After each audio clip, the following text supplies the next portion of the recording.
Hi, I'm Andy the Northern Diver and welcome to another edition of my weekly blog.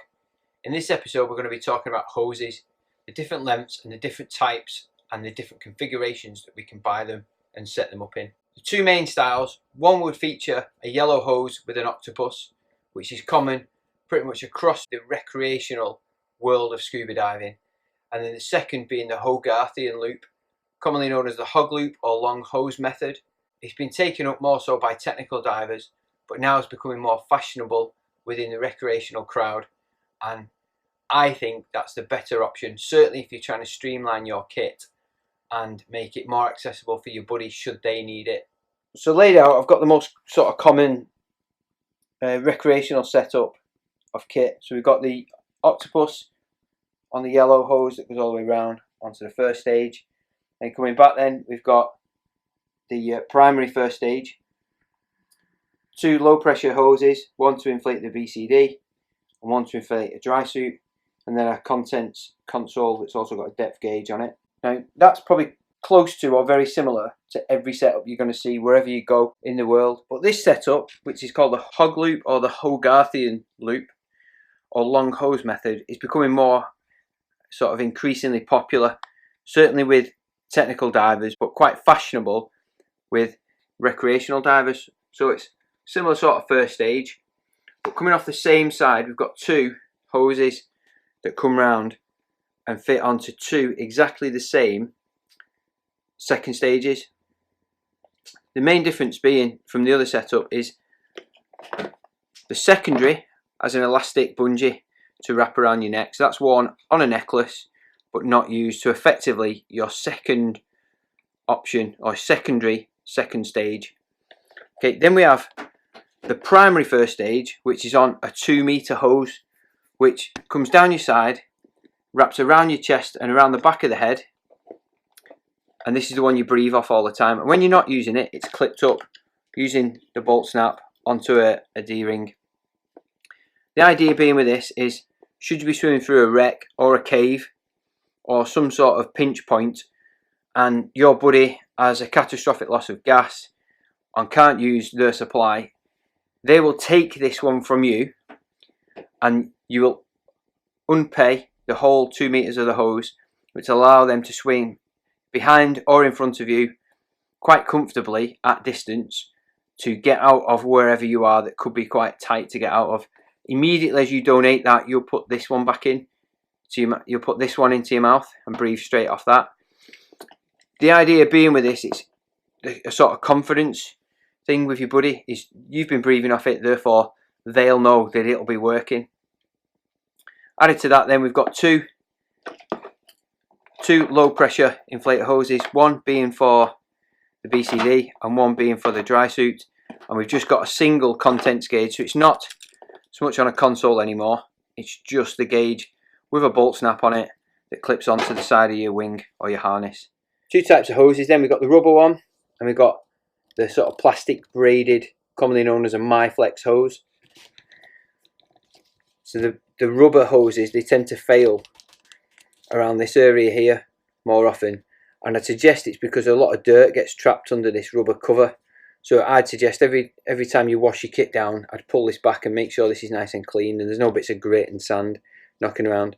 What you're looking for is either the outer sheath coming away from this metal crimp, or any sort of kinks in the hose or tears where you can see the threads from internal parts of the hose sticking out. If any of that's sort of frayed and damaged, replace the hose straight away. It's just not worth having it and faffing and trying to make a good job out of a bad thing. So we've covered the two types of hoses, one being the straightforward rubber one that everyone's had from start sort of thing. So we've covered the two types of hoses, the Miflex and the rubber hose, the pros and cons to both. So the rubber one, very easy to sort of put behind your neck. It's not going to snag and cause you any sort of irritation. Everyone knows what it looks like and has always used it. The Miflex one's quite slippy and can be quite prickly on the back of the neck. So slippy, it's ideal if you're trying to stash the hose away somewhere, you know, perhaps down the side of another cylinder if you were diving with a stage or a decompression gas or even side mount. And what to look for, so clearly around your first stage where you've got the rubber covers, making sure there's no build-up of dirt or grit or whatever in there, give it a good rinse off. I've seen quite a lot of people now just removing them completely. That's probably a safer bet.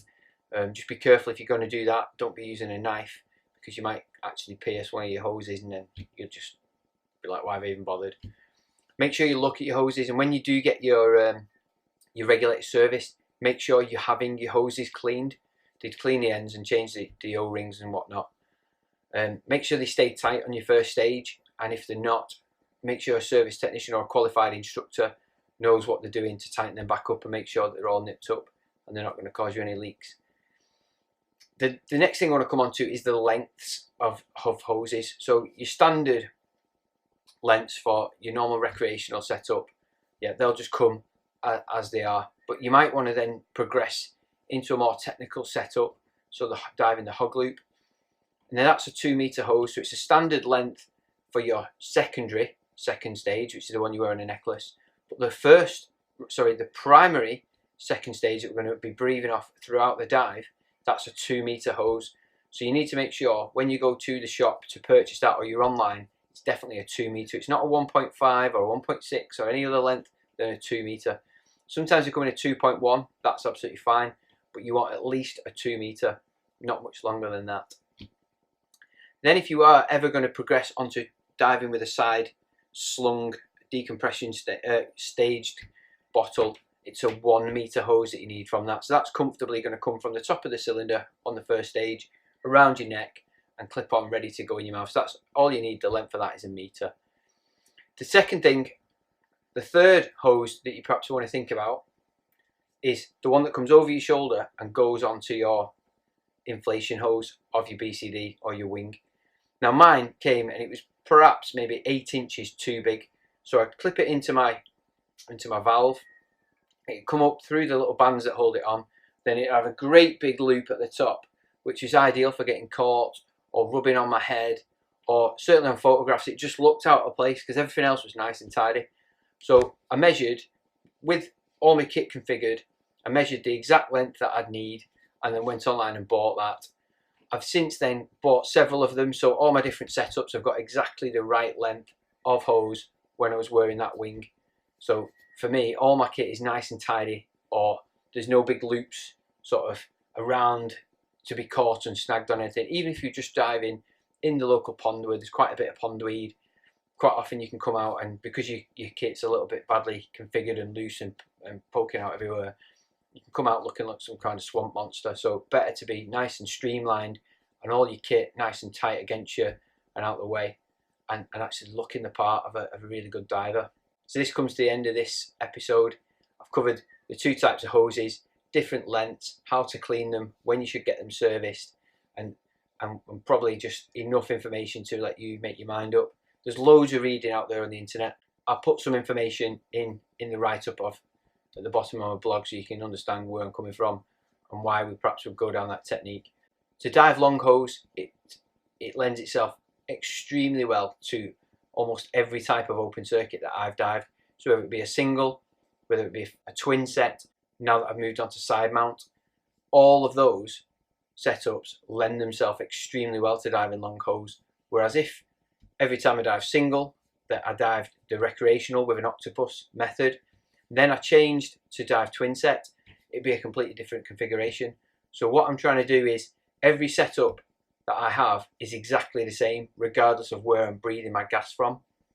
So it makes routine, it makes muscle memory, and certainly for my buddy there's very little change for them, just I've got more gas or I've got less gas. So if your kit never changes, you should assume that you get as a diver better at locating where your stuff is. You've got that routine, that muscle memory, and diving just becomes easy, and you can concentrate on the things like buoyancy control or like your trim or your fin technique that are quite hard.